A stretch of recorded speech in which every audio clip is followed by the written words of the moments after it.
the life of a bail bondsman. Out free on multiple felony bonds or PR bonds. A nationwide movement for police and criminal justice reform. For this bond issue, repeat violent offenders. Bail talk, we talk bail. Bail talk, we talk bail. Bail talk, we talk bail. Bail City, Red Room, bail talk, we talk bail. Welcome to Bail Talk. I'm your host, Carter Spencieri, bail agent at Bail City Bailbonds, and we're coming into another episode. We got a special guest. I'm here with my co-hosts. I'll let them introduce themselves.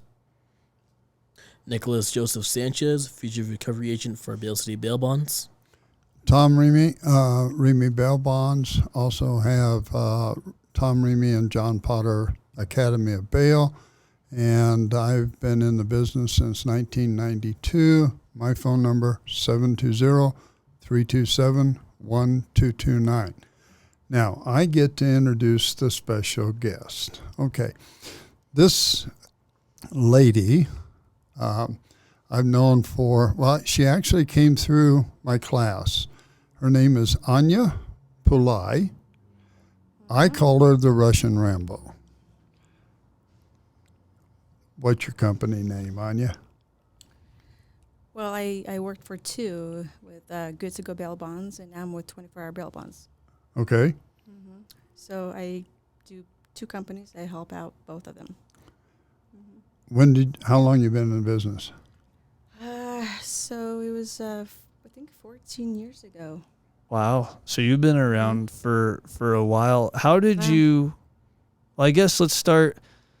How did you find this business and what made you want to get into it?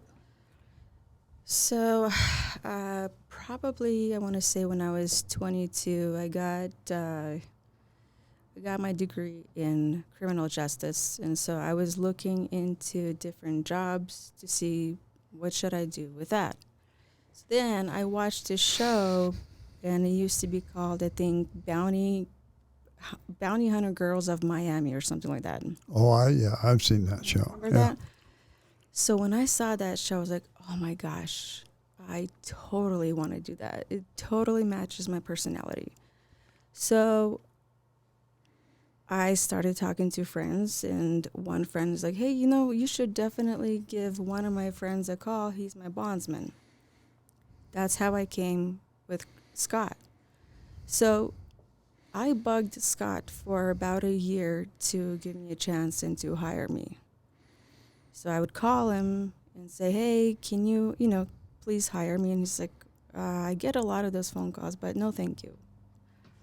So I kept pushing it and pushing it. After probably a year, he called me one day and he said, I have a girl coming in, and I need to arrest her, and I want to have a female there.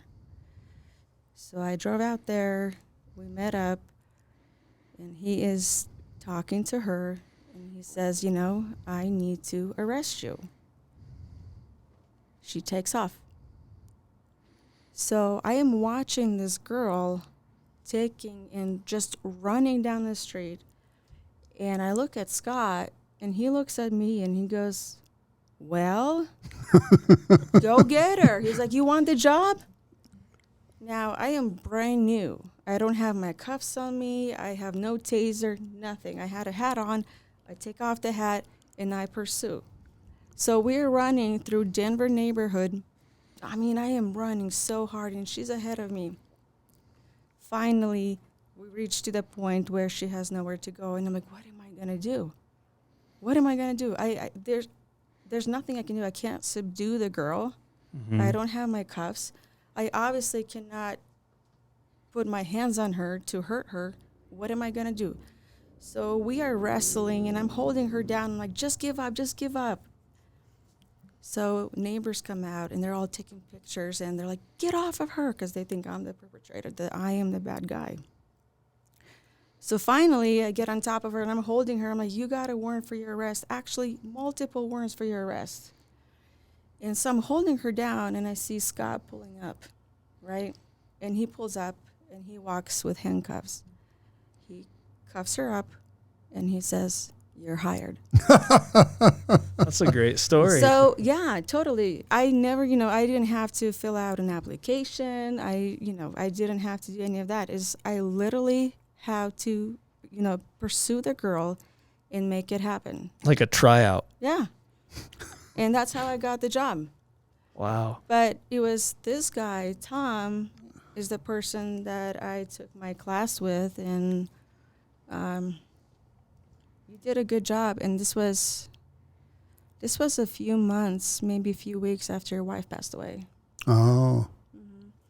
Because you were pretty shook up at that time, and there were times that you actually paused and you had to walk away and take a breather. Yeah, people don't realize that when you're married as long as we were, it's a tremendous impact. And because we were married 42 years, we were married longer than we were ever single. And when you spend that amount of time, and she was the one who got us into the bail bond business, was my wife.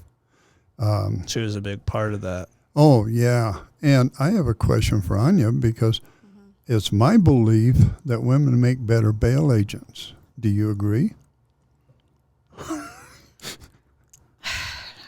I think we're more intuitive. Uh-huh. Right? And it's along those lines. Yeah. Yeah, I think we're more intuitive. Or is that better? I mean, I guess. But What did you, when you met Anya and she came in to your class, Tom, was she one of those students you knew was going to be really good in this business? Actually, I had my doubts. I had my doubts she'd even pass the test, because Anya has an accent, and people who have an accent read with an accent. They pronounce words with an accent, which can possibly change a meaning a little bit, or if they're not sure how to pronounce it, they ignore it, which means you don't understand the question. So how long after the first, you catch the first fugitive till you go to Tom's class, did you spend time bounty hunting, or did you go straight to trying to pursue the bail agent license? So I came on as a bounty hunter. That's how Scott and I met, and that's what I wanted to do. So with time spending, a lot of time with Scott and just going with him to places, and he kept, talking to me, you should become a bail bond agent, you should do this. I finally reached out to Tom, and I took his class. And I passed it the first time.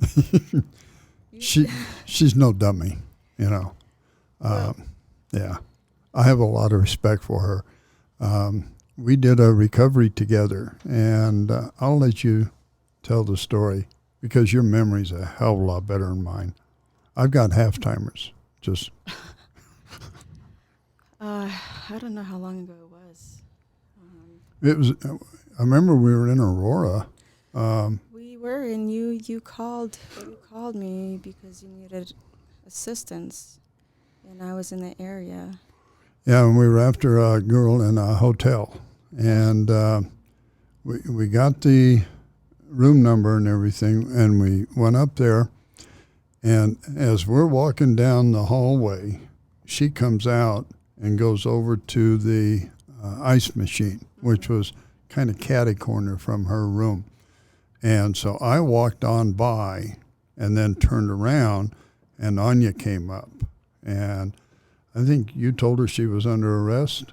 I don't remember. I just remember we got her in the cuffs, and she was surprised. Yeah, it was very quickly, because I told you that she was with a man, and I told you, you watch him, I will take care of her. Yeah. And so that's exactly what happened. And I think that you and I even went into the room, and we found, obviously I'm not going to get into details, but we found things that she should have been charged with more stuff. But sometimes we'll let that go. Yeah. And, yeah, we got her really quickly. But your question that you asked, do women make better bail agents? And yes, we are very intuitive. However, I think that a good bail bond company, a good fugitive recovery company has both women and men. Yeah. And I agree with that, because there were many times I would defer to my wife as to, we'd be out doing a surveillance or something, and I'm doing my job. I'm sitting there watching the house and that kind of thing. Gloria's sitting over there reading a book. Every now and then she'd look up, and then she'd say, "Give me the phone." And she'd call him. And so when she did that, then I would run to the back. She would go to the front, and she'd say, I can hear myself knocking on your door, so you better open it. So I think women, you can't keep them out of it. They always get involved. As a guy, we feel compelled to protect the female that is with us. Although I would feel that way with Gloria and I would feel that way with Anya, I also know that both of them could probably take care of themselves, and especially Anya. I wouldn't want to make her mad. Yeah, I rely on my partners, men or women, because we do things that could potentially not bring us home. How easy was it for you to understand how the bail bond business works? I mean, did it seem, well, I don't want to use the word foreign because... Did it seem natural? Yeah. Is that what you're saying? I think it came with time and experience. Eventually, you learn from the best, and I relied on professionals like you and those people that have been in the industry, and I just absorbed. When did you come over to the States? I was 9 years old. You were 9 years. Do you remember how the judicial system worked over there? When people would commit a crime, do you know what would happen? Was there bail? Is there anything like that in existence over there? For the listeners, I was born in Soviet Union, Uzbekistan. I don't think we mentioned that. But no, I mean, I was pretty young, so I had no idea. But it's pretty straightforward out there. And that's why I appreciate United States, because we have a system where we actually can rely on the jury. We can rely on, I think you and I talked about this on our way here. Out there, it's straightforward. Straightforward as in what? It's very hard to prove that you're innocent.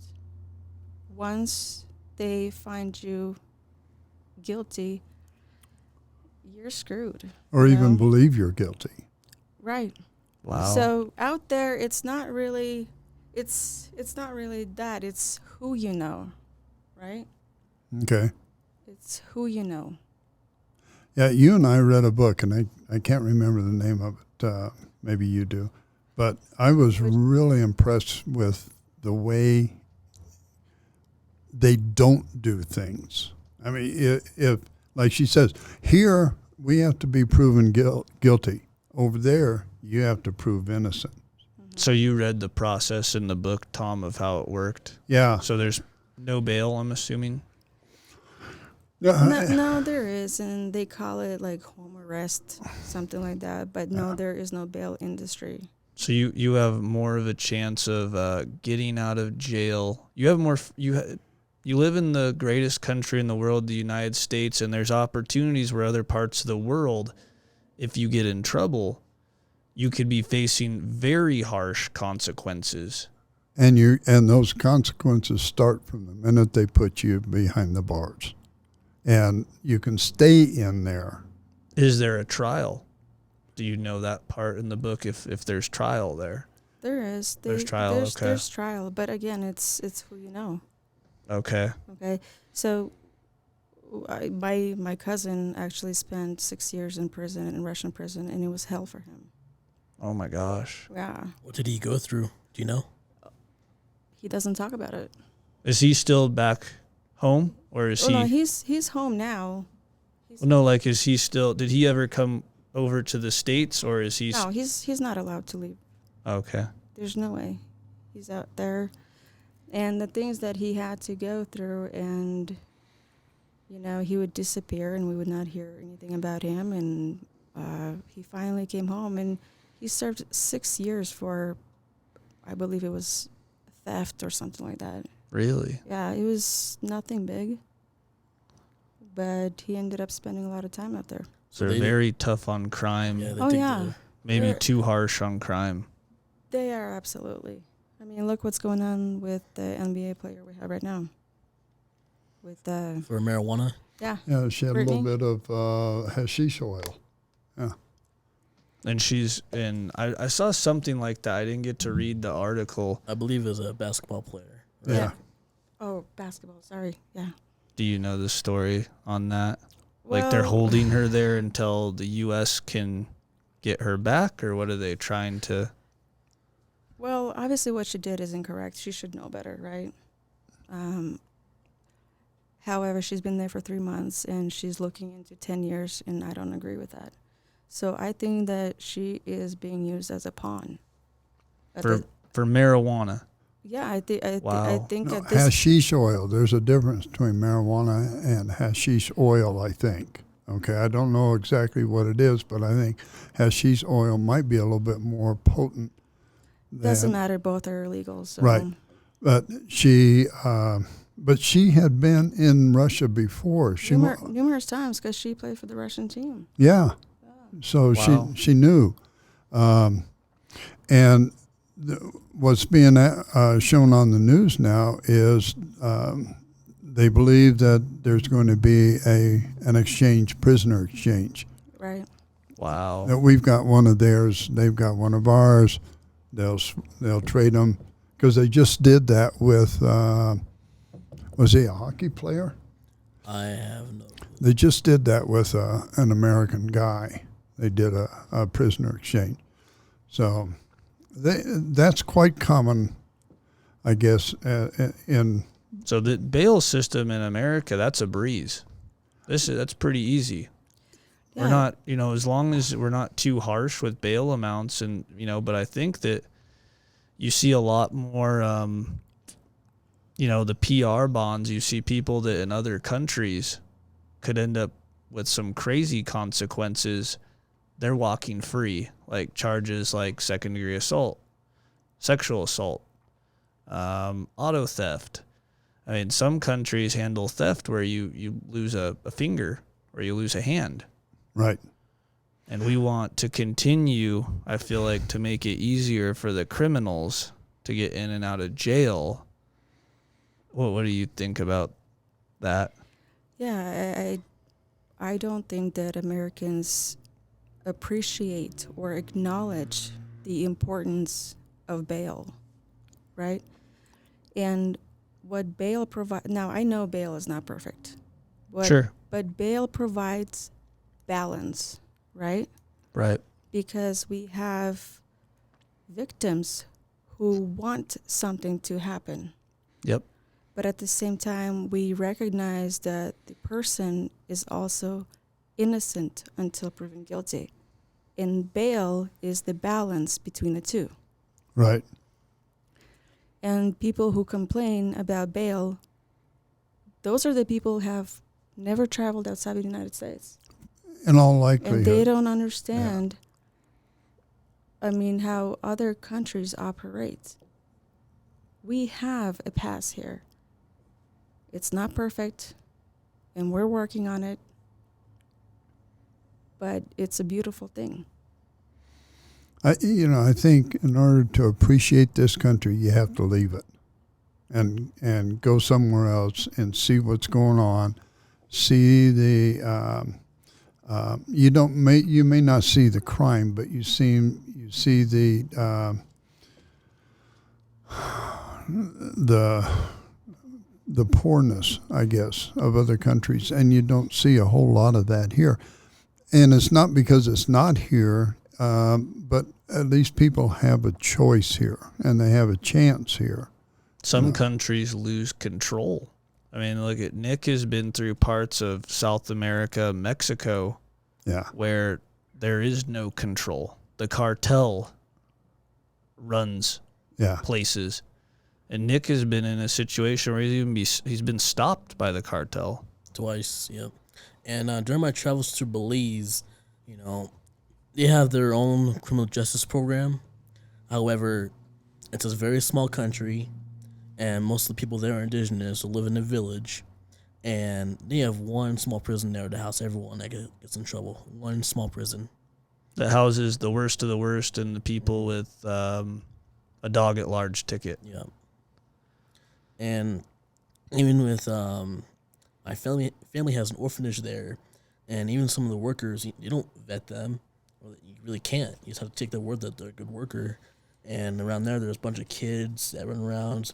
So by chance, you have a worker that has some nasty thoughts and will want to take control of a child, and there's no police to stop that. No 911 call to make if there is an incident, and most of the people there, do quote unquote street justice because there's just no law enforcement nearby. There's no balance. Yeah.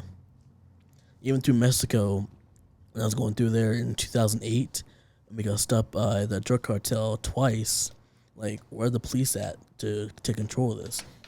There's no police in those border states on their side, and the cartel just runs rampantly, charging whoever they want to, stopping whoever they want to. There's just no balance. Is there a cartel or something of that nature where you were? Did you experience kind of something or remember anything or hear stuff? There's no cartel. There's mafia, right? Right. Well, organized crime. Right, organized crime. And no, I never had to experience that, thank God.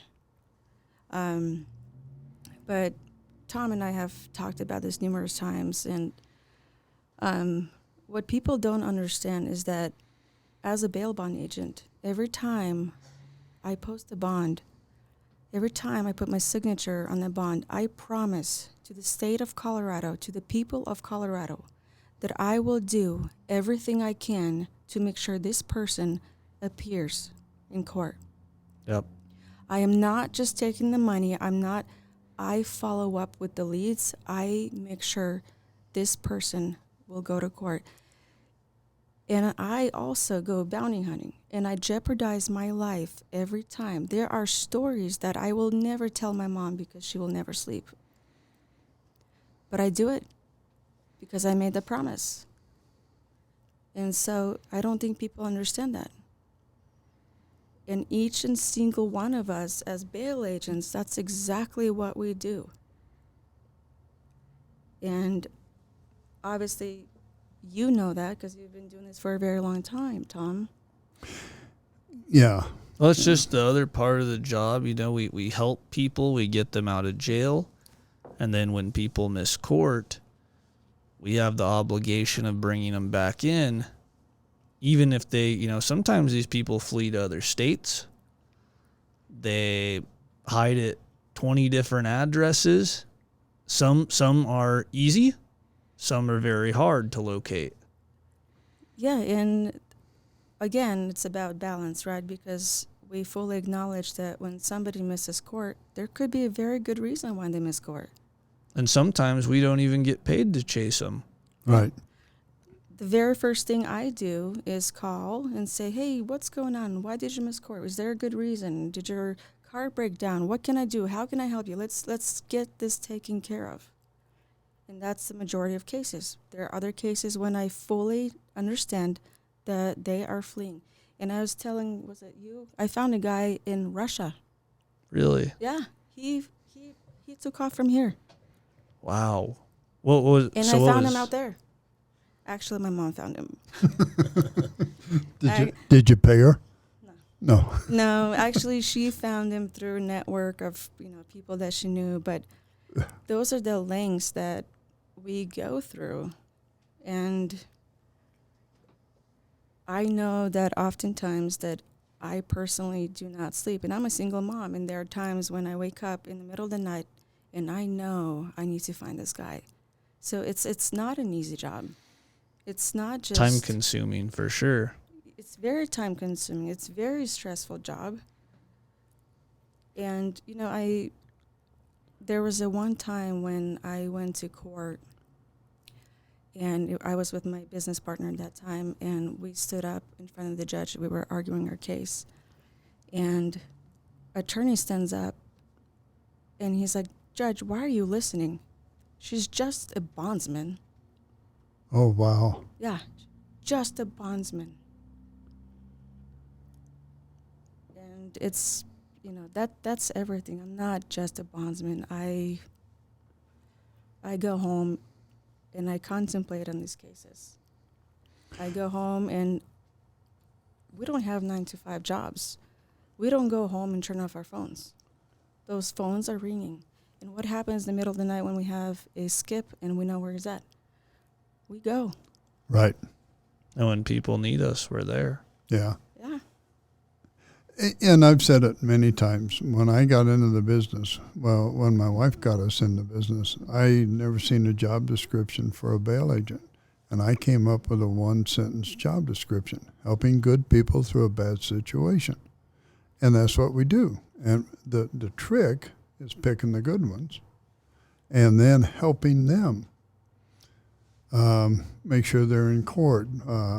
Doing like Anya says, is there a reason you missed? If it's a valid reason, reinstate the bond, that kind of thing.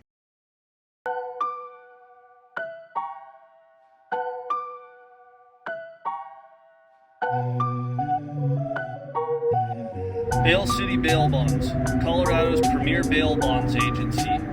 Give us a call today, 970-378-7878. I have a question for you, Anya.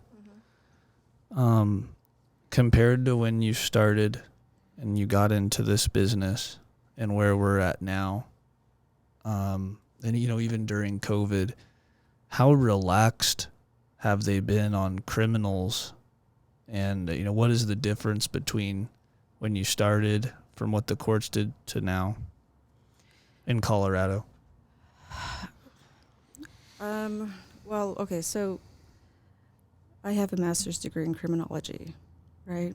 So I've actually did a lot of studying and trying to get in the psyche of criminals and why they do what they do. So for me to see what is happening in Colorado, I'm just baffled. So recently my car got stolen, right? Oh my gosh. Yeah, and so researching of what's going on, Colorado's #1 state for car theft. Why? Because they allow these people to be released on PR bonds. So what happens? The thieves don't care. In their mind, they think, I'm just going to get a PR bond, or it's almost enabling them to continue. I literally had defendants who I confronted, and they said, "There's nothing you can do because I'm not going to jail. You can't arrest me." And they're right. I cannot. Wow. And so until something happens in Colorado, we have got to get tough on crime. So do you think it has to start at the legislature, or do you think it starts with the people to force the legislature to? Well, yeah, I think the people of Colorado have to be the one to speak up. Yeah. It has to be the people of Colorado. I know that law enforcement is also frustrated. Yeah, big time. They're very frustrated. And I've had numerous conversations with them and said, we get these people in jail and they are released within 24 hours. Not through a bondsman, just released on signature bond. Yeah, the courts release them. Yeah, and we have got to start pursuing these judges. Was there more of a fair balance when you started versus now? PR bonds like are out of control. It's human nature. You have to have an incentive.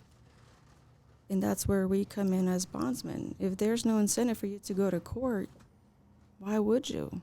Does every crime need a bond? No. So PR bonds would be okay for some. I guess I can't call every crime a crime, right? Crime, I mean, if somebody jailwalks, no, I don't believe they should be going to jail. What about like a DUI, dog at large? No. Theft? Theft, absolutely. Should Why? have a bail amount. Theft is absolutely, because what happens, Agreed. theft, we don't see it, but theft has a victim, and what the victim goes through because they feel vulnerable. They have lost something that is very important to them. Absolutely, they should be going to jail. It's like when the legislators say victimless crimes. Right. We've talked 100 times and said there is no such thing as a victimless crime. There isn't. You know, I think it would be an interesting survey to survey the legislators and ask them how many have been the victim of a crime. And then ask them where they live. Do they live in a gated community? All those kinds of questions that keep them out of touch with what's going on. And we see what's going on because we're in there interviewing the cosigners, the mom, the dad, the brother, the sister, wife, and things like that. So we know that some people are aware of what's going on. So you have the person and their family, and then you have the victims and their family. And the victims have got to speak up. They've got to go hold their legislators accountable. Yeah. Because it's not the police who are not at fault. The police are not at fault because if they catch them, then they're out before the ink's dry. Because the police courts can let only them go. do so much. Right.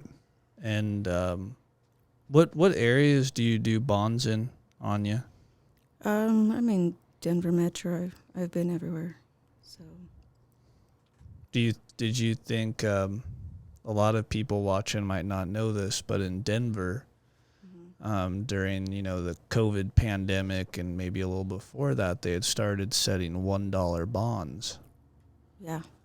And which honestly I think it makes no sense. So I think I know why they're doing that. Why do you think they're doing it? This is my own opinion. So what's happening is I think people are starting to question the forfeitures of PR bonds, right? So if they set a $1 bond, it's no longer a PR bond. It's considered monetary. Yeah, so their forfeiture numbers go down. And that's how they present, oh, no, we're doing fine. Forfeiture numbers are down, or our PR bonds are not as big. Well, that's exactly what they're doing because it is no longer a PR bond. And some of these bonds are felonies. Theft, felonies, there's real victims in these crimes, and nothing's holding them back but $1. Mm-hmm. And I do believe that they're trying to unbalance statistics doing something like that, because if monetary bail is up here and it's doing so good and the forfeiture rate is almost damn near perfect, and PR bonds is up, it's the other way around. The PR bonds, people are going to start using their voices. My car's been stolen 3 times, or someone's going to say my house has been broken into twice, and people are already talking. We on our radio show, we would have people calling in all the time talking about, they'd park their car at Denver General at the hospital and they lose a catalytic converter. While they're at work. You know where Mike's office is down on Wadsworth, just south of Hamden? I went over there. I went into Denny's there to have breakfast. There was a couple in there. Their catalytic converter had been stolen while they were eating. I mean, it's ridiculous. Did they call the police? Yeah, but it's. Unless they catch them in the act, what are they really going to do? And the thing is that people don't think, and I think the legislatures don't think of the ramifications that, okay, yeah, this person's catalytic converter was stolen. Okay, did they have insurance? Probably. So the insurance company foots the majority of the bill. Okay. But the car's not drivable for a while. They may or may not get a loaner. There are other people involved. There's all of our insurance rates are going to go up because the legislature says it's a victimless crime. Because, they had insurance. Well, then we are all victims. Why should a theft of a catalytic converter, I don't understand why that would get a PR bond. I don't either. It's pretty horrible to do, or steal somebody's car. I've seen people auto theft get a PR bond, and it drives me crazy. Well, we ought to ask the person who's got the master's in in criminology. No, I'm not gonna. No, it makes no sense to me, and it's not rocket science. You ask that to a common person, and so I well, this might be a clue. I had a call today, and I don't remember what the guy was in jail for, and I asked the caller, "Where's mom and dad?" Well, mom died. Dad's in prison. So, the apple maybe doesn't fall too far from the tree. Well, I like to try and give everybody the benefit of the doubt, but giving people PR bonds is not teaching them anything. No. There's no lesson learned. And they should post their bail, and they need to get out and prepare for their case, and they need to take court seriously. Nowadays, people aren't taking court seriously like they did 20 or 30 years ago. Well, you have no respect for law enforcement. If you don't have respect for law enforcement, you don't have respect for the court system. The two go hand in hand, in my opinion. What do you think, Anya? Yeah, and you know what? I think about what's happening in my own life with my car being stolen, and I recently traveled outside of country. So while I was gone, my car got stolen. It's been 2 months. Still haven't found it? No, they found it. Okay. But because of the damage and because of the multiple parts, I'm waiting on parts to arrive from different locations. So in the end, I am literally paying hundreds of dollars per week for a rental. And that is terrible because for what? Just because some guy stole my car and now I'm paying for it. So there is a victim. I am the victim.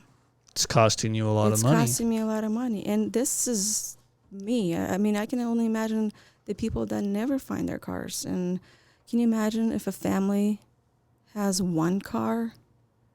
It's an inconvenience. And that's it. As well. It. Absolutely. How would that make you feel if they caught this person, the individual that stole your car, and they got a PR bond and walked out of jail? Oh, absolutely. I would be pretty upset. See, I don't think that they take that into consideration. They don't. How the other people feel that are affected by crime. What's the largest bond you've ever written? I think it was, $250,000. What were those charges? What would that consist of? If you could remember. Yeah, he robbed the bank. Wow. What county, what area in Colorado? Englewood. Wow.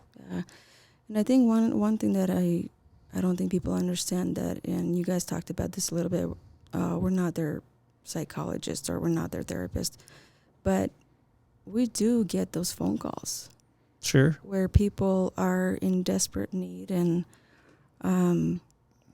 my business partner, for example, stayed on the phone with the guy while he was being pursued by a SWAT team, and he ended up killing himself while he was on the phone with my business partner, who did everything to try to talk him out of it. Me, on the other hand, I had a guy who called me the night before, and he was so scared about his charges, and we talked for a very long time, and I told him, like, it's gonna be okay. You're gonna be okay. You have a family, and it's gonna be okay. Next day, I found out that he robbed a bank, and they picked him up. Wow. So I do get those phone calls, and I do try to talk to people, and I try to reach out and get them some help. But we're not just bondsmen. People actually rely, and they call us, and they want our opinion.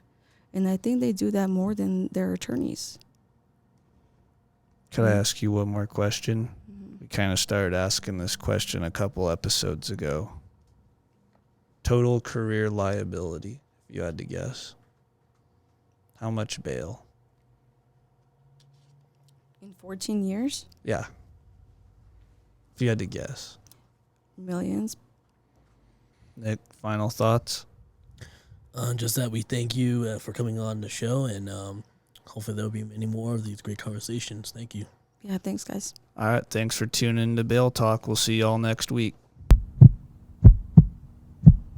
Said I'm about to clean it up, I'm about to roll it up, I'm about to pull it up.